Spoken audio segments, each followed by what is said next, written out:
So what is going on in Cameroon? 33 years in power. This is the fourth longest serving African president. And if I tell you the letters that I get from Cameroonians, let me read one. Adiola, I'm begging you in God's name to see into Cameroon's politics. Please, Biya and his thugs, that is the military and the ministers, they've taken away the future of young Cameroonians. Wow. All is not well in that country. Even the last opposition stronghold is now in bed with Biya. What?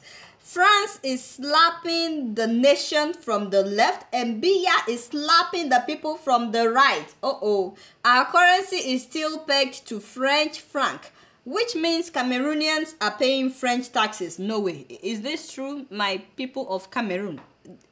How is that possible?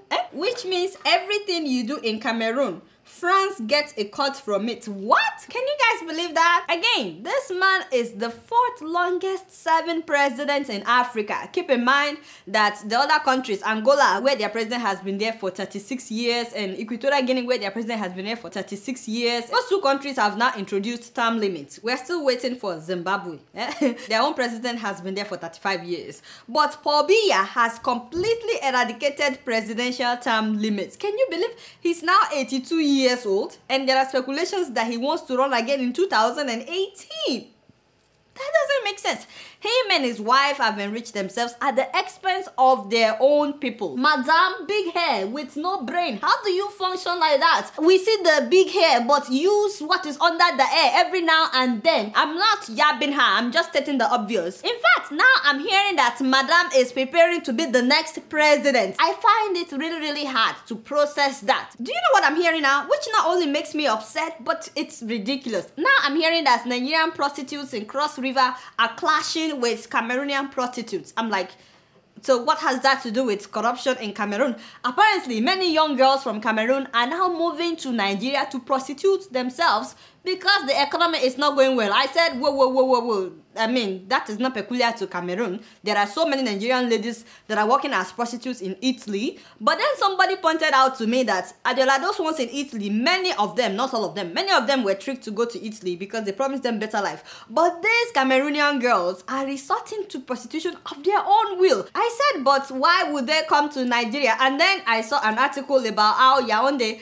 has doubled as the prostitution ring now, and I'll still come back to that. So Vanguard did an article on what I'm talking about how Nigerian prostitutes and Cameroonian prostitutes are clashing in Cross Rivers. The Cameroonian girls are available from 9 in the morning till the following morning, basically 24/7. And the word on the street is that they have better packaging. So you understand? Yeah. And they are more affordable. Sometimes they will collect as low as 1,500 naira. I'm like, what? That article is actually ridiculous. I read stuff in there that I cannot say out loud. Some of those girls were actually bragging about sleeping with 10 to 15 men a day. I was like, whoa. Basically, they are saying that the local girls don't come out till late at night, but the Cameroonian girls are always available. So they are stealing the show from the Nigerian prostitutes. I said, hey, this is a show of shame, with Nigerian girls, with Cameroonian girls, and Niger girls as well, all of them in Cross Rivers. However, many people are saying that so many of these ladies are forced into prostitution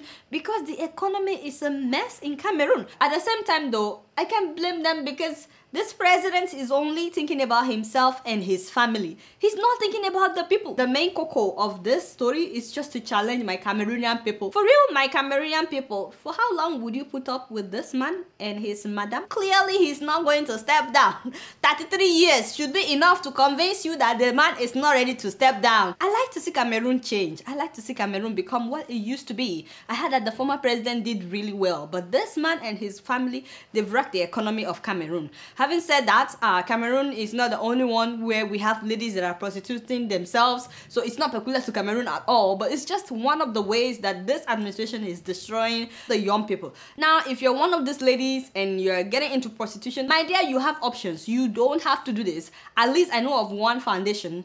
This foundation, what they do is to help young ladies that are getting into prostitution and stuff like that. This is a foundation that can help you out. Please make sure that you contact this foundation. It's owned by Miss Yvonne Idahosa and they're doing a wonderful job. I honestly cannot wait for the day that this man will be removed because I don't think he will step down. I'm just being honest. But you guys know that I don't know much. Guess what? I'm just keeping it real.